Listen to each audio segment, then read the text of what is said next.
В эфире новости, в студии Даяна Федорова. Здравствуйте. В начале коротко о темах этого выпуска.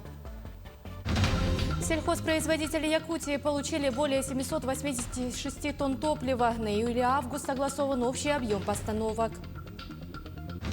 В поселке Тикси Булунского района завершены работы по подъему и утилизации затонувшего судна «Океанолог». Узнаем подробности. В Усть-Алданском улусе 150 бойцов из 8 улусов республики вступили в схватку в рамках спартакиады по профессиональным видам спорта.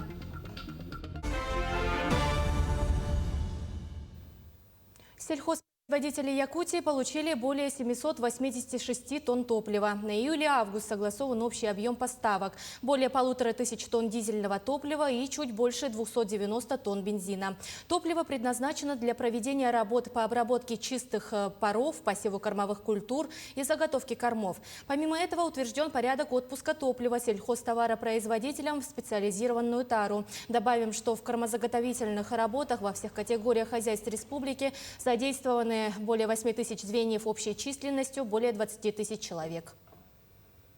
Якутские производители готовят очередную партию продукции для фронта. В частности, снегоболотоходы и FPV-дроны. Кроме того, активно ведется сбор и доставка гуманитарных посылок, автотранспорта и техники от жителей, предприятий и организаций. Работа по обеспечению дополнительным оснащением участников спецоперации из Якутии продолжается.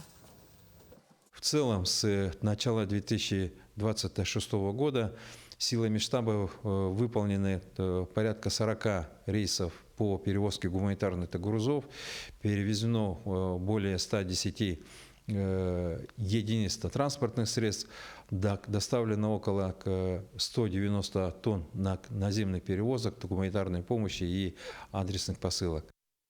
Аграрии села Битюн-Ангинского улуса получили ключи от долгожданной новой техники. Оно приобретено за счет субсидий местного бюджета. Современная техника позволит повысить производительность труда, значительно сэкономить расходные материалы, трудовые ресурсы, а также увеличить объем производимой сельхозпродукции. Всего за 10 лет в рамках муниципальной подпрограммы развития кормопроизводства в улусе построено 200 километров изгороди, построено 6 силосных траншей объемом не менее 300 тонн. Восстановлено 1500 га, заброшенных пашин, приобретено 130 единиц сельскохозяйственной техники. Который год мы работали с ООО «Абага», их комбайн приезжал сюда, убирал, а сейчас уже мы сами будем с этого года убирать.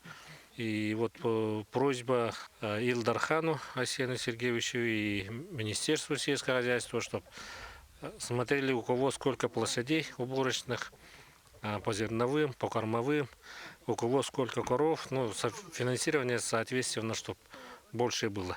У какого луса больше, вот так. А то мы вот очереди стоим.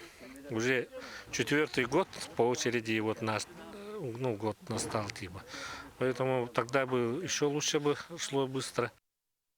В Алёкминске, как и по всей стране, прошел экологический субботник в рамках акции «Вода России». Алёкминчане объединились для того, чтобы внести свой вклад в сохранение чистоты главной водной артерии Якутии реки Лена. Вооружившись перчатками и мешками, участники акции очистили береговую зону и набережную города от мусора, тем самым сделав ее чище и комфортнее для жителей и гостей города Алёкминск. Алёкминский район также присоединился к данной экологической акции.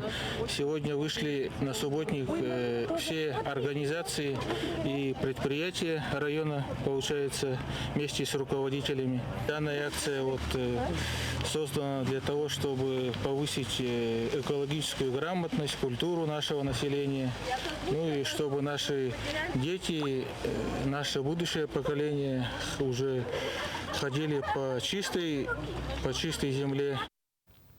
В поселке Тикси Булунского района завершены работы по подъему и утилизации затонувшего научно-исследовательского судна «Океанолог». Судно, которое десятилетиями пролежало в воде, сегодня стало частью масштабной программы по очистке арктических акваторий. Все подробности у Марферины Алексеевой. Тикси. Здесь тундра встречается с морем Лаптевых, а суровый арктический климат предъявляет особые требования к любой работе. На этот раз специалисты подняли со дна не просто старое судно, а часть истории отечественного освоения Арктики. Пытались найти историю, нашли фотографии, даже там где-то есть с командой, они стоят в бухте. там, наверное, человек 7. Все прям написано на нем «Океанолог». Задались целью узнать, где оно было построено. Оно построено было еще, по-моему, в Германии, в ГДР, в 50-х годах. И было это как рыболовный траулер какой-то. И мы так понимаем, что при советской власти его пригнали сюда и, наверное, как-то переоборудовали для каких-то работ в море. В 1968 году судно передали Арктическому и Антарктическому научно-исследовательскому институту Русгидромета. Рыболовные сети заменили научным оборудованием. Судно использовали для исследований и наблюдений в Арктике. Но после распада Советского Союза океанолог оказался заброшен. Корабль разрушился и постепенно ушел под воду. Для того, чтобы поднять судно, пришлось постараться. Работу усложнял лед и приливы. Погода.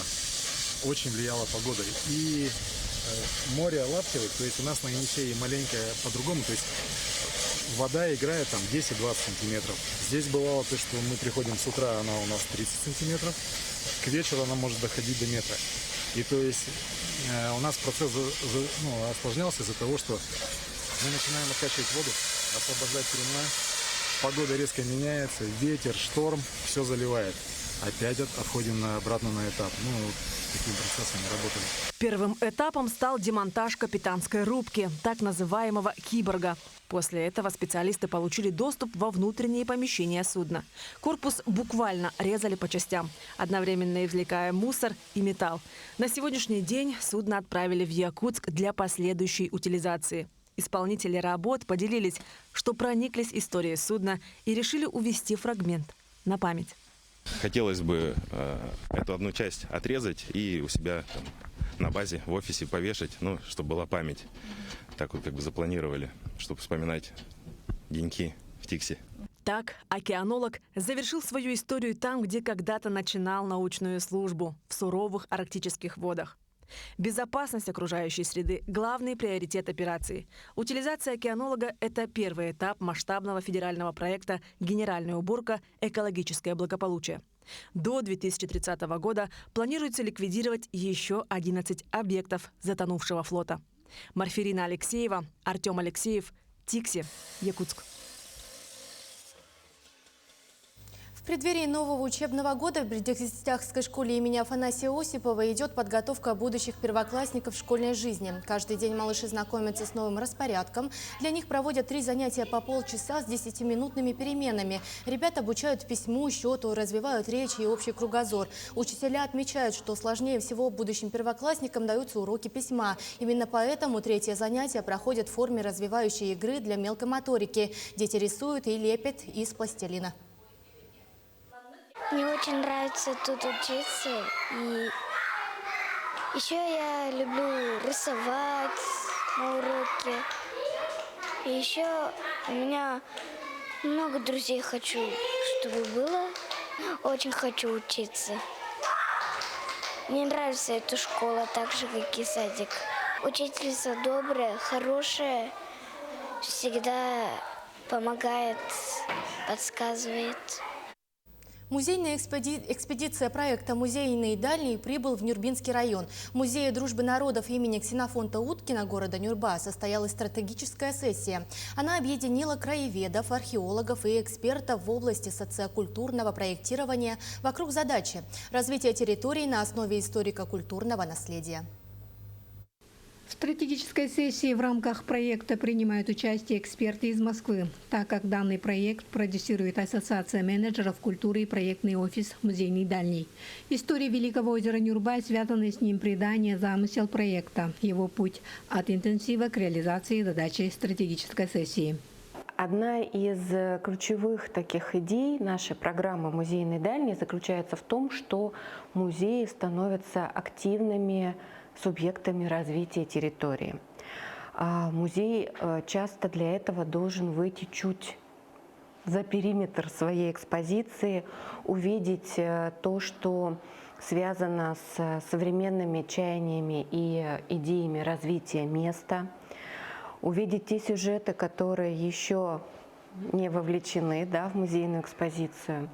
И этим всем критериям отвечала идея Нюрбинского музея И мы пригласили вот Александру Иннокентьеву к нам на семинар. И сейчас мы здесь, потому что любой новый проект, он требует объединения усилий, интересов очень разных. Инициаторами сессии выступили Музей дружбы народов имени Ксенофонта Уткина и автор идеи проекта «Нюрба. Город на месте Великого озера» Александра Иннокентьева. Проект стал победителем проектного интенсива «Музейный дальний», благодаря чему появилась возможность сделать первый шаг на пути его реализации. Надо найти вот эти новые основания для того, чтобы города и поселения развивались. И вот культура здесь становится, и историческое наследие, таким очень важным ресурсом, если его правильно суметь активизировать. Вот мы сегодня будем вот эти 3 дня, да, заниматься как раз вот этим, да, то есть для того, чтобы искать эти как бы работающие механизмы в наследии, понимать, за счет каких инициатив и проектов это может запускаться на территории. И вот здесь и музеи, и организации, которые так или иначе работают с наследием, становятся очень значимыми игроками развития территории. Организаторы стратегической сессии задают смысловую и проектную рамку общей работы, рассматривают историю озера Нюрба как ресурс города на будущее, его среды, бренда и креативной экономики. Кюня Антонова, Геннадий Матвеев, Эдуард Васильев, Нюрба. Ну а в Усть-Алданском Улусе стартовала 22-я спартакиада по профессиональным видам спорта среди учреждений противопожарной службы восточных и центральных районов. 150 бойцов из 8 улусов пройдут испытания в 10 видах. Сегодня они продемонстрировали свои умения в обмундировании и завязывании веревок. Следом пожарные пробегут 100-метровку с барьерами, а также пройдут пожарную эстафету. По итогам спартакиады 3 лучшие команды примут участие в заключительном этапе, который пройдет осенью в Якутске.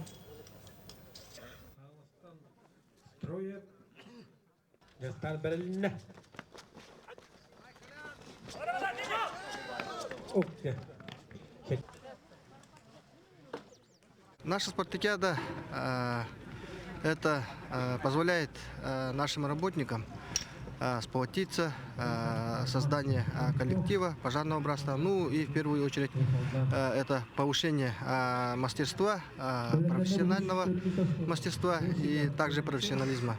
Занявшие первые 3 места будут участвовать в финальных соревнованиях, которые будут проводиться в середине сентября в городе Якутске.